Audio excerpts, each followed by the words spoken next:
Mungu ni mwema. Tunaendelea na somo letu na hii ni sehemu ya pili ya kipengele cha hatari ya mtu kutoona fahari ya vile ambavyo Mungu amemfanya. Hatari ya kutoona fahari ya vile mtu ya vile ambavyo Mungu amekufanya kwa maumbile ulionayo. Ninapozungumzia kuhusiana na maumbile, ninazungumzia juu ya habari ya kila kitu Mungu alichokupa, kwa namna unavyoonekana, vile unavyoonekana. Kujionea fahari ya vile ambavyo Mungu amekufanya, kwa maana ya kwamba kujua kabisa ya kwamba Mungu amenifanya hivi nilivyo kwa ajili ya utekelezaji wa kusudi lake mimi niliwapo hapa duniani. Kwa hiyo urefu nilionao si kwa ajili yangu, ufupi nilionao si kwa ajili yangu, wembamba nilionao si kwa ajili yangu, maumbile madogo au makubwa nilionayo si kwa ajili yangu. Namna yoyote watu wanavyoniona, macho yangu, pua yangu, mdomo wangu, kitu chochote nilicho nacho si kwa ajili yangu, bali ni kwa ajili ya utimilifu wa kusudi la Mungu hapa duniani. Mungu alinifanya hivi ili kutimiliza vema kusudi la Mungu la mimi kuwepo hapa duniani. Na nilianza kwa kutaja madhara, kwa kutaja hatari kadhaa. Tulishia kwenye ile hatari ya 3, tukawa tunaingia kwenye hatari ya 4.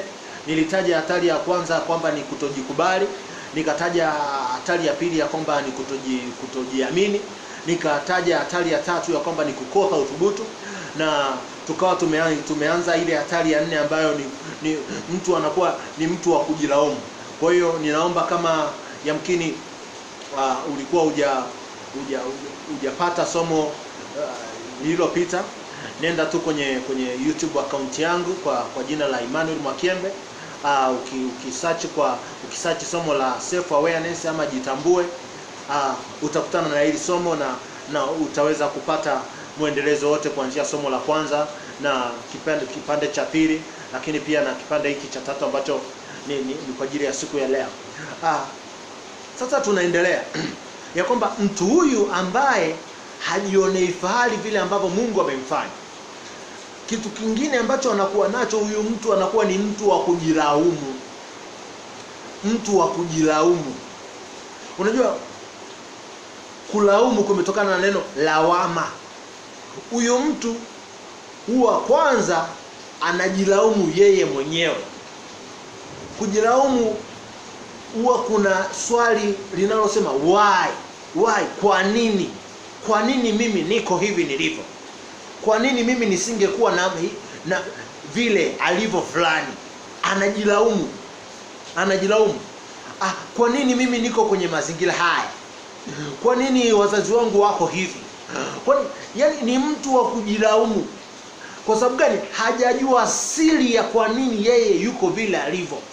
Hajajua siri kwa nini yeye amezaliwa kwenye mazingira hayo aliyozaliwa nayo. Sasa mimi nataka nimekuletea siri ya kwamba uko vile ulivyo kwa sababu kusudi lako lilichagua uwe vile ulivyo ili liweze kutimilika vema hapa duniani. Liweze kutimilika vema. Kwa hiyo acha kujilaumu hata kidogo. Vile ulivyo wewe ni bora. Vile ulivyo wewe unafaa. Vile ulivyo wewe unapendeza.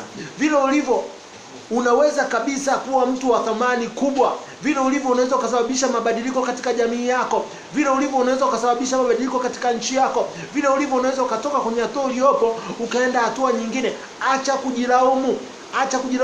Watu wengi ambao hawajionei fahari vile walivyo, ni watu wa kujilaumu. Utakuta mtu anasema kwamba mimi asingekuwa ya kwamba mjomba alikuwa na hela lakini hakunisomesha, ya kwamba huyu mzee alikuwa tu yuko vizuri lakini kwa sababu ya ulevi alionao ndio maana mimi niko hivi leo. Sikiliza, no one is responsible ya wewe kuwa hivyo uliko. Hakuna ambaye anawajibika wewe kuwa hivyo ulivyo. Wewe unawajibika wewe kuwa hivyo ulivyo, wewe na Mungu wako. Ukitambua kwa nini uko hivyo ulivyo, utapata hiyo, itakuwa ni hatua moja nzuri sana ya wewe kutoka hapo ulipo kwenda kwenye hatua nyingine. Ukitambua kwa nini Mungu alikufanya hivyo ulivyo, itakuwa ni hatua nzuri sana, itakuwa ni dawa ya wewe kutoka kwenye hii hatua uliopo kwenda hatua nyingine, ya wewe kutimiliza kusudi la Mungu ambalo amekuwekea hapa duniani. Stop blaming others. Acha kulaumu wengine, acha kujilaumu wewe mwenyewe. Anza kuchukua hatua, anza kujiona kwamba vile ulivyo na mazingira ulionayo ni bora. Anza kujiona ya kwamba unawajibika kutoka kwenye hiyo hatua mbaya kwenda kwenye hatua nzuri. Unawajibika kutoka kwenye mazingira ambayo hayafai kwenda kwenye mazingira ambayo yanafaa. Na hiyo inakujaje? Ni kwa wewe kwanza kujikubali. Wewe kwanza kujiona fahari ya vile ulivyo. Wewe kujiamini kwamba mimi ninaweza kutoka kwenye hii hatua. Hata kama wengine sasa hivi wananicheka, hata kama wengine wanaona hali yangu ya sasa hizi sio ya kuridhisha, hata kama hali yangu ya sasa hizi haipendezi. Sikiliza, unawajibika. Acha kulaumu wengine. Mungu alifanya kwa makusudi. Anza kutafuta kusudi la Mungu, kwa nini Mungu alikuweka kwenye hayo mazingira. Ukitafuta kusudi la Mungu, kwa nini Mungu alikuweka kwenye hayo mazingira, kwa nini Mungu alikufanya hivyo ulivyo, you will be the best. You will be the best. Ukianza kuperform kile ambacho Mungu amekuweka ndani yako, you will be the best. Wale ambao walikuwa wanakuona ufai, wataanza kuona unafaa. Wale ambao walikuwa hawakuoni bora, wataanza kuona kumbe wewe ni bora. Kwa sababu gani? Uzuri haswa, uzuri ule unaotakiwa upo katika kutimiliza kusudi la mtu kuwepo hapa duniani. Upo katika kutimiliza kusudi la mtu kuwepo hapa duniani. Kwa acha kujilaumu. Watu wengi ambao hawajionei fahari ni watu ambao wana sifa ya kujilaumu. Wanalaumu mazingira yao. Hii ni hatari ya 4. Hatari ya 5 ya mtu kutojionea fahari ya vile ambavyo Mungu amemfanya. Hatari ya 5. Huyu mtu ni mtu ambaye anajiona mkosa.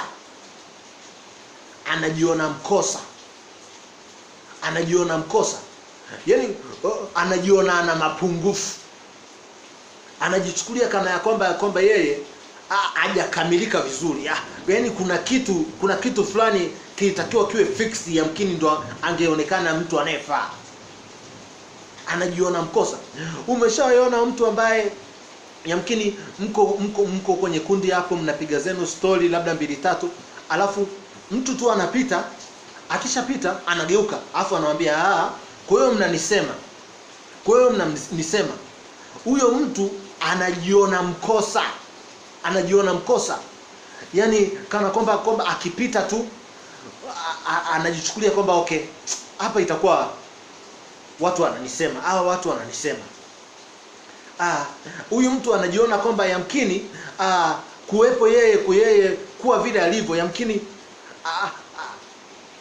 amemtenda Mungu dhambi, yamkini amemkosea Mungu kitu.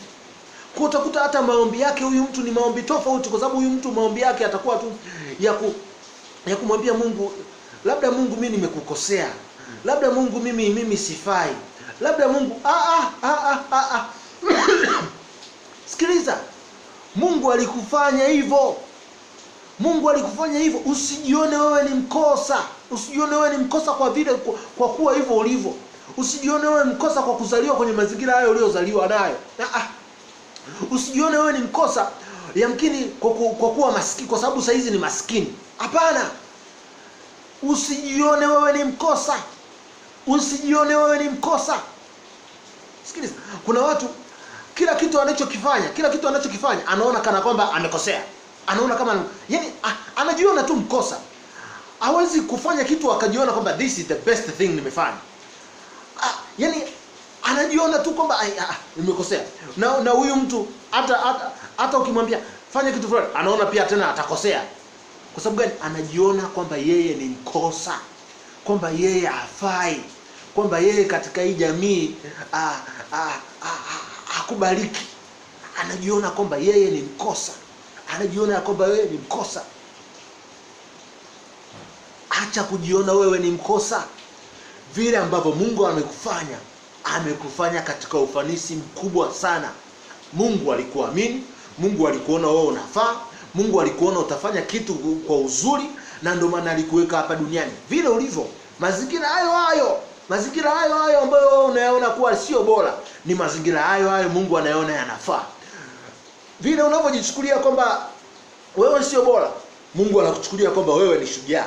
Hiyo ilitokea kwa Moses, ilitokea kwa Gideon, ilitokea kwa Yeremia. Walikuwa wanajiona katika mazingira ya kwamba wao hawafai, lakini Mungu alipowaona aliwaona kwamba wao wanafaa. Kwa sababu gani? Mungu alitazama kitu ambacho ameweka ndani yao. Alitazama ukubwa wa kitu ambacho ameweka ndani yao. Hatari nyingine ya huyu mtu ambaye hajionei fahari ya vile ambavyo Mungu amemfanya ni kujichukia. Huyu mtu anakuwa anajichukia, hajipendi, anajichukia tu. Hakuna kitu kibaya kama mtu kujichukia. Na hii imesababisha wengine hata waone kama basi hamna faida ya mimi kuwepo hapa duniani. Sasa kinachotokea, anajichukia. Anapojichukia na anaona kama dunia pia imemchukia, na anaona kama na watu wengine wamemchukia, ndio maana yeye yuko vile alivyo. Kwamba vile alivyo ni kwa sababu dunia imemchukia. Dunia imemuona kwamba yeye hafai. Kwa hiyo yanaanza kuja na yale mawazo kwamba yamkini basi tu nijiondoe. Unajua imefika wakati watu wengine hadi wamejiua kwa sababu tu ya kujiona kana kwamba wao wana kasoro. Nani kakwambia kwamba una kasoro? Hauna kasoro yoyote. Hauna kasoro yoyote. Naomba niongee kwa msisitizo. Hauna kasoro yoyote. Usijichukie vile ulivyo. Usijichukie vile. Jipende, jikubali vile ulivyo. Jikubali, jipende. Usijichukie. Kuna mwingine anachukia macho yake. Anachukia haya macho yangu bwana. Usio watu wote wanaovaa mawani labda wana matatizo ya macho. Wengine tu anajaribu kuficha macho yake, kwamba anayachukia macho yake, kwamba mtu alishamwambia kwamba macho hayo ni mabaya. Yamkini anaanza kutafuta na miwani, anayaficha macho yake. Wengine wanachukia maumbile walionayo. Imetokea siku hizi, imekuwa tendency pia ya baadhi ya wadada. Utakuta kwa sababu anachukia mtu amemwambia wewe una maumbile madogo, yamkini utakuta wengine wanatafuta hata dawa za kukuza maumbile, kukuza hips, kukuza makalio yao. Anajichukia vile alivyo. Mwingine anachukia rangi yake, ameichukia rangi yake, kaichukia rangi yake kweli kweli. Anaanza kutafuta mikorogo, anajigeuza kutoka kwenye weusi awe mweupe. Amechukia weusi wake. Kauchukia kweli kweli. Wewe unajichukia. Mungu aliona unafaa vile ulivyo. Wewe unajichukia. Mungu aliona vile ulivyo unaweza kutimiliza kusudi lake vema. Wewe unajichukia. Kwani ni nani aliyekupa huo uhai ulionao? Si ni Mungu huyu? Kwani ujichukie? Kwani ujione wewe haufai? Kwani ujione wewe sio bora? Nani kasema? Tafsiri za dunia hii zisikufanya ujichukie. Kuna rafiki yangu mmoja alikuwa ananihadisia namna ambavyo alikuwa na rafiki yake ambaye alikuwa na maumbile madogo. Na yule rafiki yake alikuwa na maumbile madogo. Ndivyo alivyo. Kwa sababu wengine wanaamini kwamba kama una maumbile madogo, kila ukiongeza msosi, ukiongeza lishe kwa kasi, kwa spidi, basi utakuwa na maumbile makubwa. Lakini wengine ndio maumbile walionayo hata akila vipi ndivyo hivyo alivyo. Sasa yule mtu kwa sababu alijichukia, akaanza ligi ya kula. Akaanza kuwa anakula kweli. Anakula kweli kweli huyu mtu. Anakula kweli, anakula haswa, akitegemea kwamba yamkini atakuwa ameyachukia maumbile yake. Nani kakwambia maumbile madogo hayafai? Nani? Kuna watu wengi wamefanya mambo makubwa huku duniani lakini maumbile yao ni madogo. Kuna watu ukiwasikiliza, yamkini kama ulikuwa hujawahi kumuona, siku ukimuona unaweza kusema kumbe ndo huyu nilikuwa namsikia, kumbe ndo huyu nilikuwa nasikia mambo yake.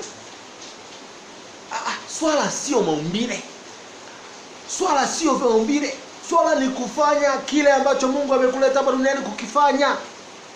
Huko ndiko kuna uzuri wako.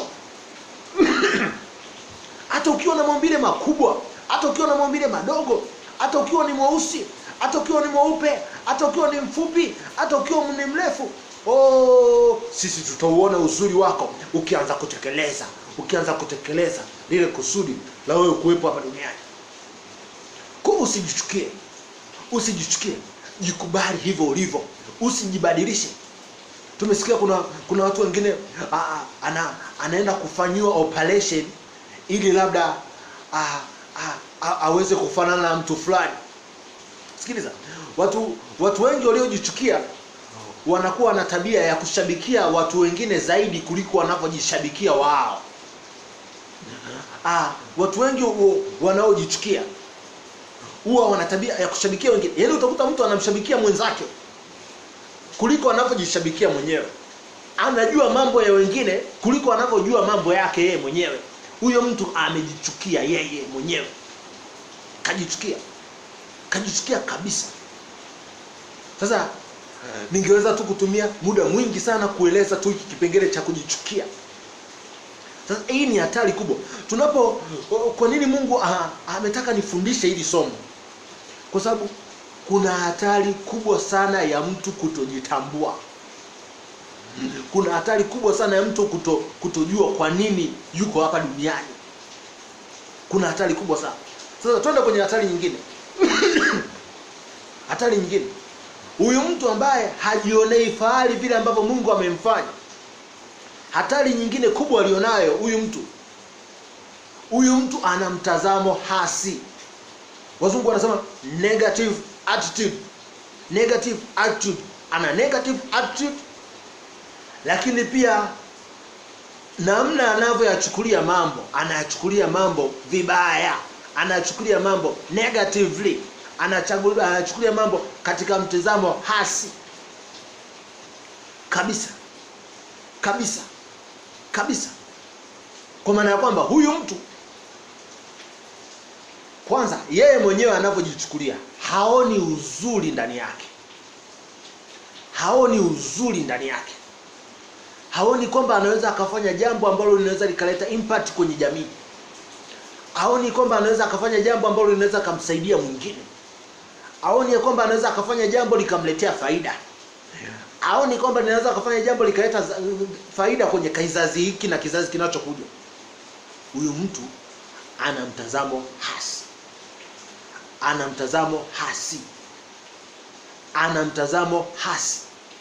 Mtazamo ambao haufai.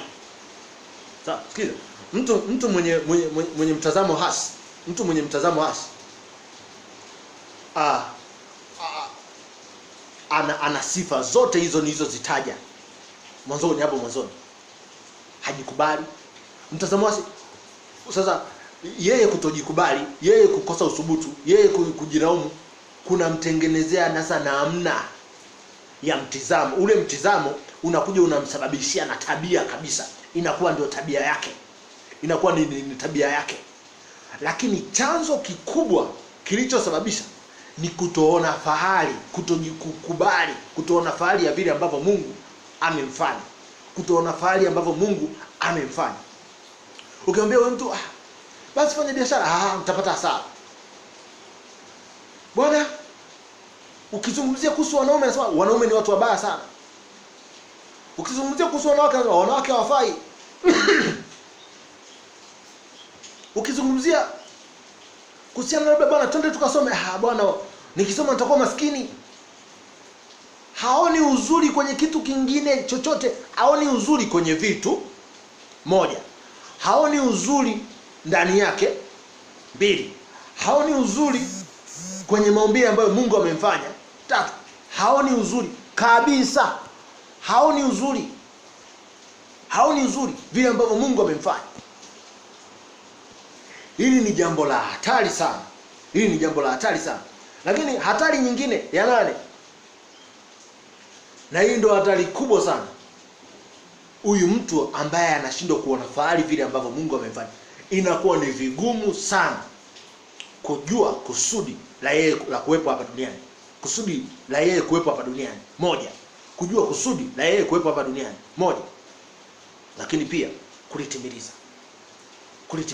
Kwa sababu huyu mtu kajichukia. Kwa sababu ili ujue kwa nini uko duniani, kwanza ni lazima ujikubali. Lazima ujikubali. Lazima ukubali kwamba Mungu amenifanya hivi nilivyo, kuna sababu. Sasa unaanza kutafuta ile sababu, kwa nini Mungu kanifanya hivi nilivyo? Kwa nini Mungu kaniweka katika mazingira haya? Kwa nini Mungu kanipa vipaji hivi nilivyo navyo? Kwa nini Mungu kanifanya kwa namna hii?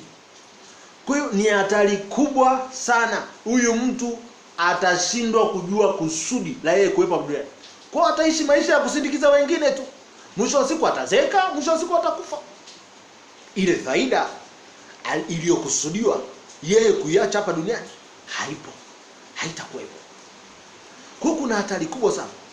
Wito wangu kwako ndugu msikilizaji, wito wangu, jikubali. Jione fahari ya vile ulivyo. Jione fahari ya vile ambavyo Mungu amekufanya. Mungu amekufanya kwa uzuri. Mungu amekufanya akaona unapendeza. Mungu amekufanya akaona vile ulivyo unafaa. Jikubali. Jione fahari. Jione kwamba na wewe unastahili kupata heshima. Jione kwamba na wewe unastahili kufanya vitu vikubwa hapa duniani. Jione kwamba na wewe unastahili kusababisha mabadiliko kwenye hii jamii yenye matatizo. Na wewe unaweza ukafanya uvumbuzi wa mambo ambayo yamejificha. Unaweza kufanya uvumbuzi wa vitu ambavyo vinaweza vikasaidia jamii. Mungu akubariki sana. Usikose kuendelea kufuatilia hii somo kwa hatua inayofuata. Mungu ataendelea kutufundisha mambo makubwa na ya ajabu sana. Mungu akubariki na nikutakiwe wakati mzuri. Amen.